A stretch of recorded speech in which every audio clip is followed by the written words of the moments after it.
Welcome everybody, my name is François Letarte and this is my channel JDR-D30, a channel about tabletop role-playing games. So today, review and impression of the Dark Eye 4th edition. Yes, the Dark Eye is a German fantasy role-playing game. The original name is Das Schwarze Auge. This is the only English version so far. This is the 4th edition that came out in 2003, published by FanPro. In Germany, this game is quite big. You know, it's bigger than Dungeons and Dragons. Yes, they know about Dungeons and Dragons, of course. But this is their big classic over there. This is the only English version that came out so far. Yes, there is a 5th edition that came out this year. There are rumors that it will be in English. I don't have the exact source for that, but it might be in English. There will be a French version too. Well, don't confuse my review with the 5th edition that came out this year. This is the 2003 version, so 4th edition only. Why do I know about this game? It's because I'm involved into a campaign. You know, we've played our 50th session recently. So I'm in the game of the Dark Eye with the Nerubin. His link will be below if you want to check out his channel. And yeah, well, when he started that game, he was saying that the Dark Eye was a German game, that it was not known outside Germany. And I responded to him immediately because I knew about this game. In the 80s, it came out in this. It was called L'Œil Noir. This was the first edition of the game. And in the 80s, this was a big game throughout French countries. Just to explain you why, well, in the 80s, this was a huge success in French. This was choose your own adventure game books. Gallimard, the French publisher, had the right to translate in French fighting fantasies, game books, Lone Wolves, and many other successful series. And it was a huge success. They were selling millions of those. This is, for example, the Cavern of the Snow Witch, La Sorcière des Neiges, which is a fighting fantasy game, Défi Fantastique. So many kids, French readers around the world were hooked on that. So when this came out, it had to be successful. First of all, you could find that into a normal bookstore, which was quite unusual back then. You know, role-playing games had a lot of stigmas and mysteries for the people who were not playing the game.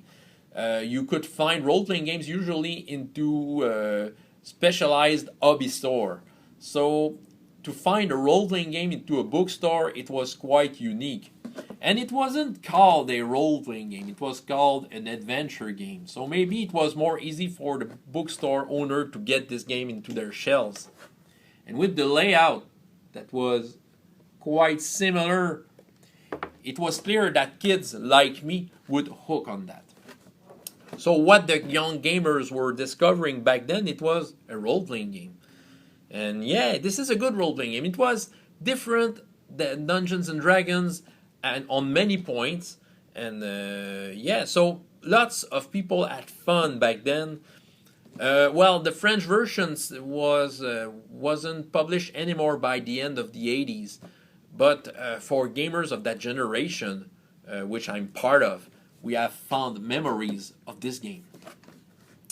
Well, when this came out in 2003, I was very excited because it was remembering me about the game that I loved in the 80s.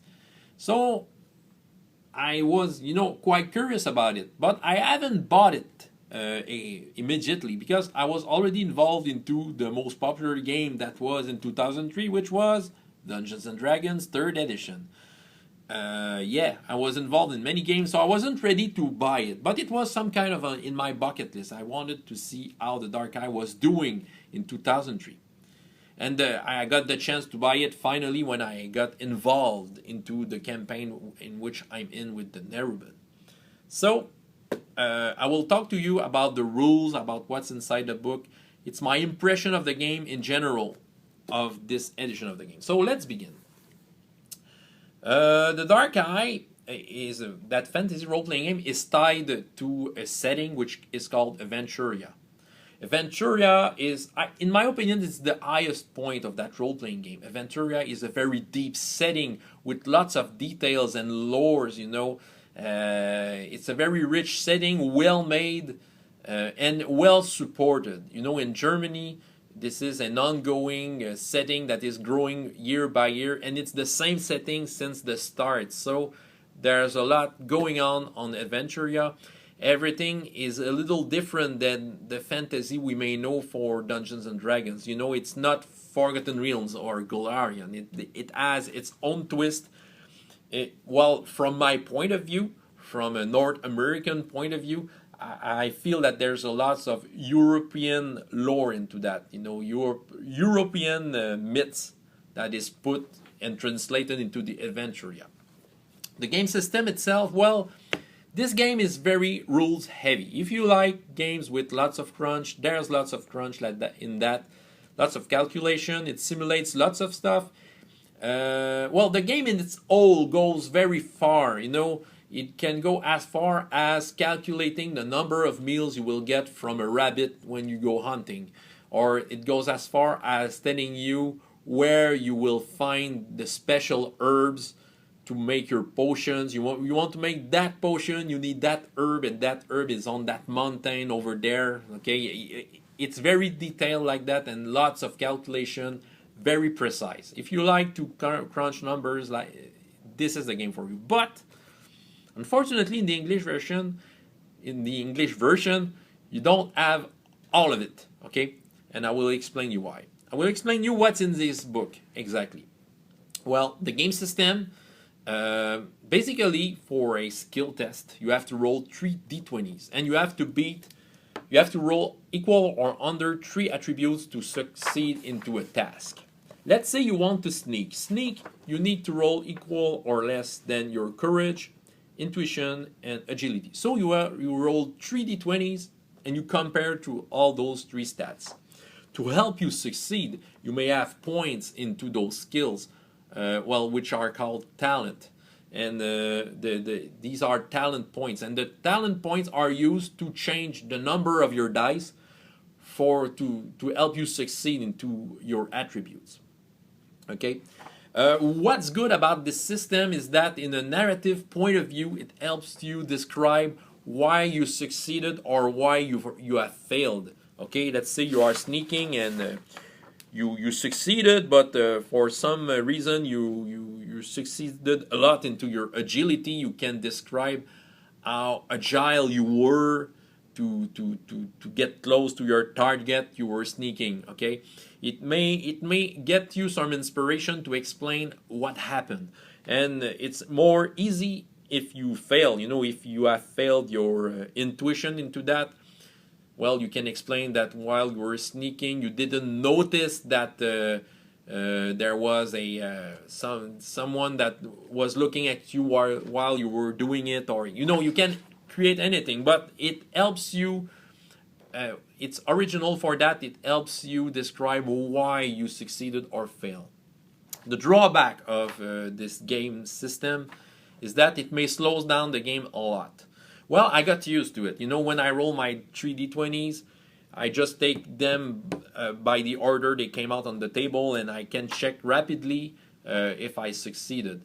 And usually when you succeed, you tell how many talent points are left, how many talent points you didn't use, and that gives you the degrees of success. So yeah, it can go fast with practice, but at first you have to check out 3 stats.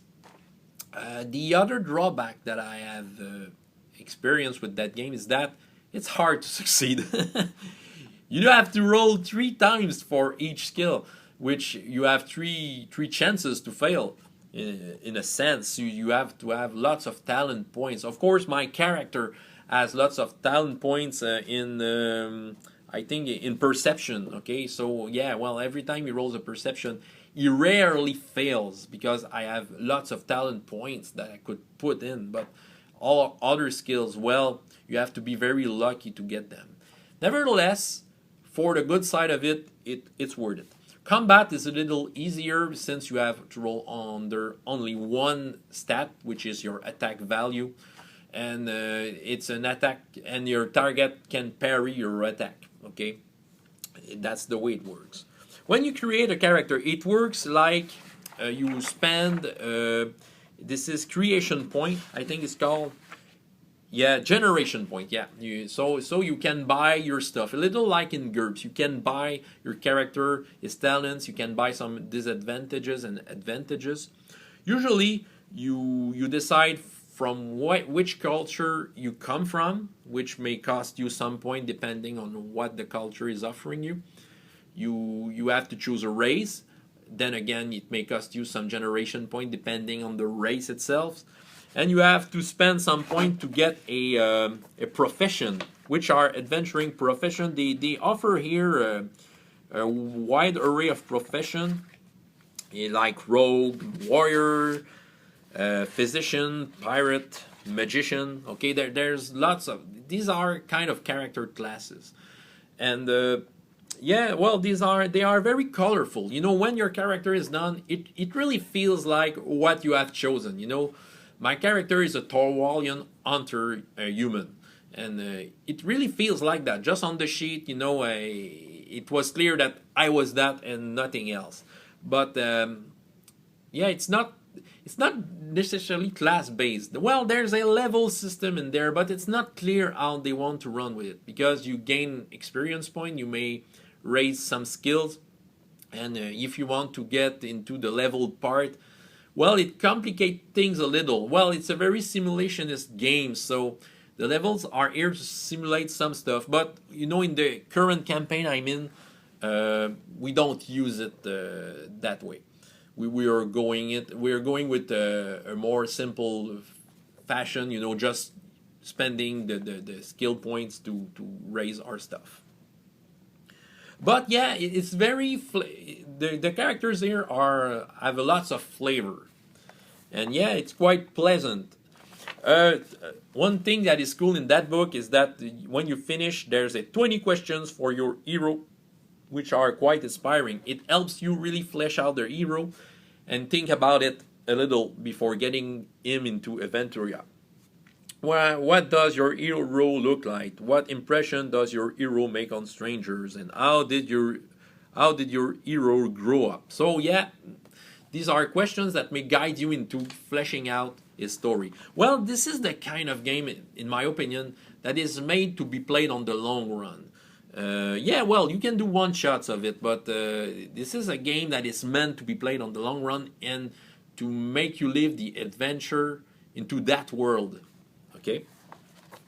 So yeah, well, there's lots of calculation. I think I told you, you know, you can have. I don't want to show you an example necessarily, but you know, everything has a mathematic formula tied to it, and to give you, you know, the most accuracy as possible. There's a magic system which is a little incomplete here. Well, they tell you how it works a little. You know, casting a spell will. You have to spend astral energy to cast a spell. So yeah, well, there's a magic system explained here. Some spells if you want to start out, but not much. And there's a section talking to you about the Aventuria. This is more a teaser of what the game is. By reading that, you know that there's a lot more about Aventuria than what is here. Yeah, there's some. Templates that you can use if you want to start right away. There's a map by the end. Unfortunately, the map is a little hard to read. This is Aventuria. That game wasn't successful. Well, how it was successful in French has nothing to do with how it was unsuccessful there. That game came out while 3rd edition was there. It was probably hard to have a new fantasy role-playing game that had not the D20 logo on it to succeed in 2003. There's a lots of supplements that is promised into that book. You know, when you get into the combat section, they say we show you some of the moves or the special things you can do, but there will be a lot more into our book about combat. And when you get into the spell section, well, we show you a little how it works, but there will be a lot more into the book that will talk to you about the spells. those books never came out. Okay, with that book, I think it came out a book about Aventuria in English, and there was an adventure, and that was all. That game didn't have any success. So unfortunately, this game feels incomplete. Okay, in order to fully enjoy this game, I have a feeling that you have to get your hand on everything that is made for it, because there's lots of calculation, and everything is tied together. Okay, I think the best scenario for you to enjoy this game is that if you can read German, so you can buy the German books. And yeah, well, that's an advantage I have in the campaign I'm in. You know, the Nerubin is German. You know, he knows a lot about the Dark Eye, and he knows a lot about every books ever owned. So he has access to everything. So he can bring to the table all the stuff needed to make us feel into that world and make the machine run smoothly behind. Though we play a rules light version of it, since it's very rules heavy, we didn't stumble upon every rules. Okay, we just do the basic stuff of the rules, and it works quite well. You can go away with that. But is that game worth it? Unfortunately not. You know, the game is good. The game is good, but since it's incomplete and will probably never be, it's more a curiosity. If you want to check out that original game system with the 3D20s and how it works, it may be worth it. You know, that game I've checked out, you can find them used for a very decent price. But if you want to start out into the Dark Eye and get into it, I think you'd better wait for the 5th edition, maybe. Or, well, maybe on the net there's lots of resources in English. And it's unfortunate because the game world is awesome. You know, the highest point of this game is Aventuria. Aventuria, as I said earlier in the video, is a rich setting with lots of, you know, living myths into that. You know, everything feels real. You really feel that you're in a fantasy world. It may seem weird like that, but when you're dealing with the strange stuff, it really feels like stuff of legends. You will hear in legends. That's my feeling. That's why I enjoy so much playing that. You know, in the 80s, we weren't going that deep into that setting, but even though we were playing the modules, and in the modules there was always something that made this game feel different than Dungeons and Dragons. You know, that little something magic that game add into the setting. And yeah, it's well served. The Aventuria is a huge setting, and it's a great setting. Hopefully, maybe someday that setting will be translated in for other game system, because it's a setting that deserves to be known. I will try to put some relevant link below if I can find them. I don't guarantee it. But in general, if you want to play the Dark Eye, well, play with the German. it will be quite fun. Otherwise, you can get yourself a copy just for curiosity. But yeah, like I said, wait for the 5th edition. Maybe it will be good enough and supported enough. Well, I hope it will be more supported than that. My name is François Letarte, JDR D30, and up to next time, I hope you have as much fun in your life as in your games. Goodbye.